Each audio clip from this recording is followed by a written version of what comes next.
and Iraq. Well, joining me to discuss the risks of radicalisation among young British Muslims is Dr. Muntasir Hamad, who is Managing Director of the Muslim Youth Foundation. He's therefore is in Salford.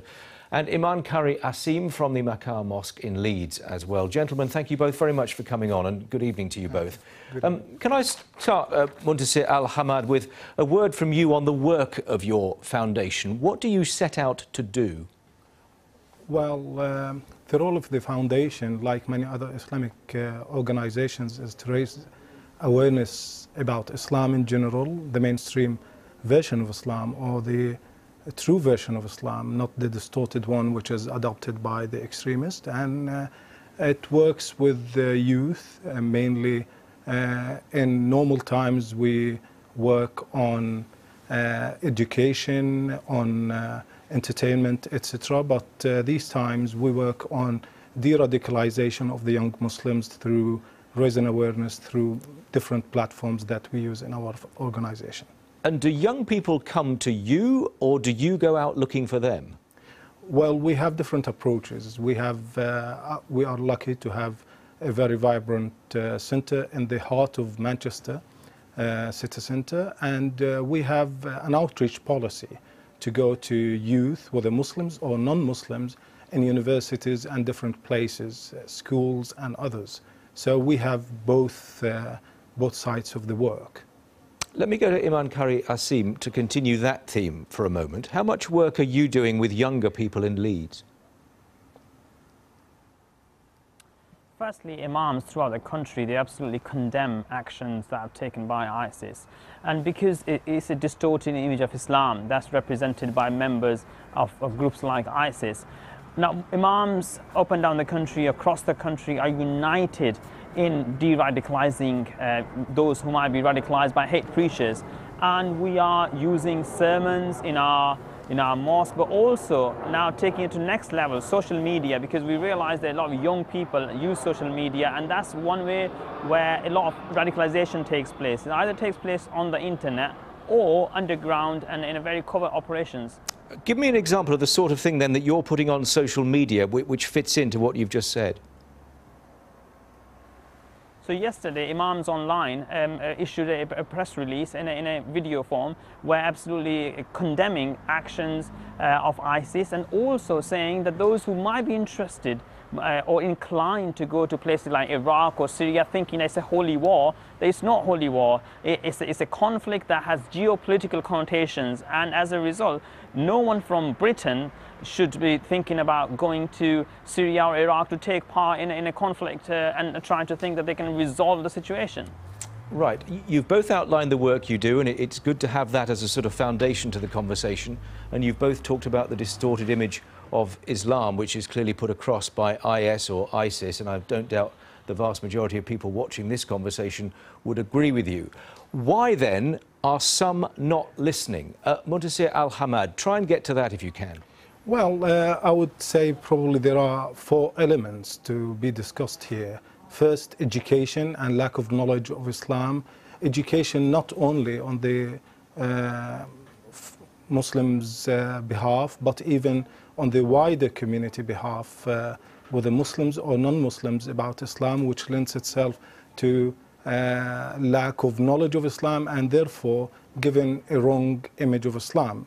Number 2, support of the mainstream Muslim organization. We have lack of support to these Muslim organizations, mainstream organizations, which lend itself mainly to lack of power in terms of working with these young Muslims, creating new projects, etc. Can I just clarify that one with you? When you say lack of support, where do you want that support to come from?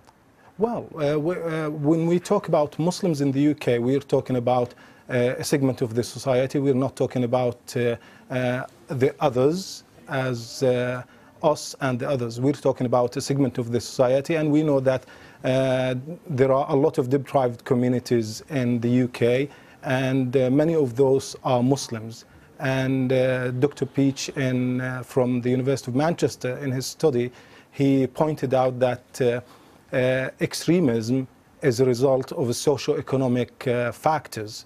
So let's face it that many of the young Muslims, which has appeared in the census of 2011, 13% of the Asian community, we have unemployment 13% in the Asian community compared to 6%, 7% in the Caucasian community. So many of the young Muslims would look at these results and ask many questions. This needs to be addressed. Okay, can I pick that point up with Iman Kari Asim? Because I noticed you were nodding at the point made by Muntasir Hamad about deprivation. But clearly, there is a huge leap from deprivation to radicalization, and that doesn't fully explain why some people might suddenly take such a, to use your word, distorted view of their faith, does it? There's no perfect prototype that's going to fit an extremist. There are a number of factors, and one of those is deprivation. The second one is lack of grounding in Islam, because sometimes these young impressionable individuals, they want to prove themselves, and as a result, if they get in the wrong hands, then they are very easily manipulated by those hate preachers, and they think that they're serving God. And I think that's the key issue here that we need to resolve, that those young people think that they're serving God, whereas the messages that are coming from the imams and mosques are that actually you are distorting the image of Islam and also doing things that's going to perhaps strip you of your own humanity and also potentially take you out of the fold of Islam. I take that point, but I go back to what I asked you earlier on, which is this idea that you put forward the point of view you just have, but for some reason there are some people who don't hear that. And that is always going to be the case in terms of whatever sphere of field that we're talking about. There's always going to be a tiny minority that might not adhere to the law of God or law of the country or things like that. And we all need to work hard to reach out to those people. And we're not complacent, and it's not just a Muslim issue, it's an issue that affects, if a British citizen is involved in beheading people, across the country, across the world, then we all need to work together, and Muslims are very keen to work with law enforcement agencies, intelligence services, to iron out the issues that can potentially, as you say, take someone from deprivation to completely inhumane and savage acts. Let me come back to you, if I may, Muntasir Hamad, finally, because you were nodding at the last point made by Iman Kari Asim, and he mentioned lawmakers and wider groups. And I wanted to ask you about any connection that you might have as an organisation with, for example, representatives of government, of policymakers. Are they talking to you about the work you do and what more they might be able to do to help? Unfortunately, government has got a stake to do in this, because government is not talking to Muslim community as it's supposed to, and government is not given a balanced image of what it should do in terms of the international scene. What we see in Gaza, what we see in Iraq, what we see elsewhere, it has to lend itself to addressing a lot of questions that should be explained by the government. If Saida Varsi, a top government official, resigned over these issues, what would you expect from some ignorant or some young Muslims who do not have the same background that Saida Varsi has? We should have a lot of discussion, a lot of dialogue, and the government has to play its role. Okay. And the media has to play its role, because the media is not playing the role it has to play. And this is obvious in what we've seen in the recent incidents, whether in Gaza or elsewhere. Iman Kari Asim, a final thought from you on that specifically, the role of government here. I think people may have grievances against the foreign policy and other issues, but they shouldn't really resort to such actions where it's completely against human and irrational acts. Now, government and everyone can play their part, because we're all in it together, and we all need to find out reasons which may lead a young, impressionable individual to such acts of savagery and inhumanity. Very good to have both of your thoughts. Thank you very much both for coming on. Dr. Muntasir Hamad from the Muslim Youth Foundation there in Salford, Iman Kari Asim from Makkah Mosque there.